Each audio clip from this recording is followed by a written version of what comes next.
ಈಗಾಗಲೇ ನಿಮಗೆ ಒಳ ಏಟಾಗಿರ್ತಕ್ಕಂಥ ಯಾವ ಒಳ ಏಟು ಹೊರ ಏಟು ಯಾವ ಏಟು ಇಲ್ಲ, ಎಲ್ಲ ಒಳ ಏಟು ಹೊರ ಏಟು ಏನೂ ಇಲ್ಲ, ಎಲ್ಲ ಚೆನ್ನಾಗೇ ಬಿದ್ದಿದೆ ಏಟು, ಏನು ತಲೆಗೆ ಅಷ್ಟೇ.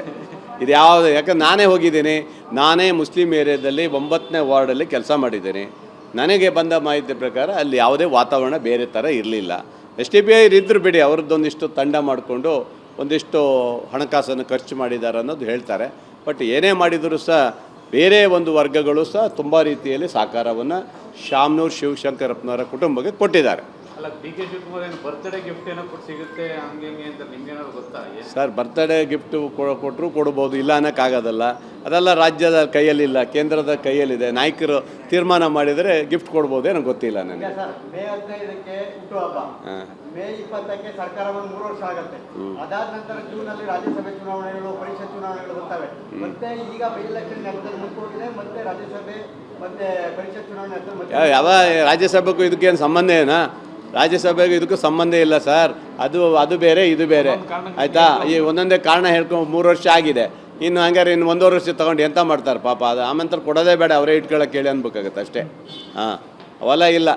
ಯಾವುದು ಏನಿದೆ ತೀರ್ಮಾನ ಮಾಡಿ ಆದಷ್ಟು ಬೇಗ ಮಾಡೋದು ಒಳ್ಳೆಯದು ಅನಿಸ್ತದೆ ನನಗೆ. ಸರ್, ಇನ್ನೊಂದು, ಮಲ್ಲಿಕಾರ್ಜುನ್ ಖರ್ಗೆ ಅವರು ಮುಖ್ಯಮಂತ್ರಿ ಆಗ್ತಾರೆ ಅನ್ನುವಂಥ ಚರ್ಚೆಗಳು ನಡೀತಾ ಇದೆ. ಮುಖ್ಯಮಂತ್ರಿ ಆದರೆ ಸ್ವಾಗತ ಮಾಡ್ತೀವಿ, ದಲಿತ CM ಚರ್ಚೆನೂ ಇದೆ ಅಂತ ಯತೀಂದ್ರ ಸಿದ್ದರಾಮಯ್ಯ ಅವರು ಹೇಳಿದ್ದಾರೆ. ಮತ್ತು ಇವತ್ತು ಪರಮೇಶ್ವರ್ ಕೂಡ ಹೇಳಿದ್ದಾರೆ. ಮಲ್ಲಿಕಾರ್ಜುನ್ ಖರ್ಗೆ ಅವರು ಅಲ್ಲ, ಯತೀಂದ್ರ ಸಿದ್ದರಾಮಯ್ಯ ಅವರು ಅವರೇನು ಇದಲ್ಲ, ಹಿಂದುಳಿದ ವರ್ಗದ ಅಲ್ಲಲ್ಲ, ಇದಲ್ಲ.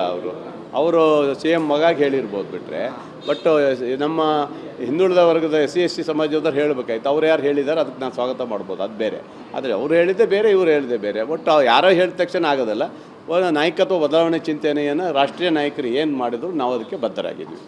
ಅದೇ, ಈಗ ಅವರು ಸಮಕಾಲೀನ, ಮಲ್ಲಿಕಾರ್ಜುನ್ ಖರ್ಗೆ ಸಮಕಾಲೀನರಾದಂಥ ಮೊಯ್ಲಿ ಅವರು, ಬಂಗಾರಪ್ಪನವರೆಲ್ಲ ಮುಖ್ಯಮಂತ್ರಿ ಆಗಿದ್ದಾರೆ. ಇವರು ಕೂಡ ಮುಖ್ಯಮಂತ್ರಿ ಆಗಬೇಕಾಗಿತ್ತು, ಎಲ್ಲ ಒಂದೊಂದು ಕಡೆ ಮಿಸ್ ಆಗಿದೆ. ಆದರೂ ಏನು ಇದಿಲ್ಲ, ಆಗಬಹುದು ಅನ್ನುವಂಥದ್ದನ್ನು ಪರಮೇಶ್ವರ್ ಹೇಳಿದ್ದಾರೆ. ಅಲ್ಲ ನೋಡಿ, ಅವರ ಒಂದು ಬಯಕೆಯನ್ನು, ಅವರೊಂದು ಇಷ್ಟವನ್ನು ರಾಜ್ಯದ ರಾಷ್ಟ್ರೀಯ ನಾಯಕರ ಬಗ್ಗೆ ಮಾತಾಡಿದ್ದಾರೆ. ಹಿರಿಯರಿದ್ದಾರೆ, ಅದು ಮಾತಾಡಿದ್ದಾರೆ. ಅದ್ರ ಬಗ್ಗೆ ನಾವು ಗೌರವ ಕೊಡ್ತೀವಿ. ಅದು ನನಗೆ ಗೊತ್ತಿರೋ ವಿಚಾರ ಅಲ್ಲ, ಅದನ್ನು ಅವ್ರನ್ನೇ ಕೇಳಬೇಕು ನೀವು. Thank you.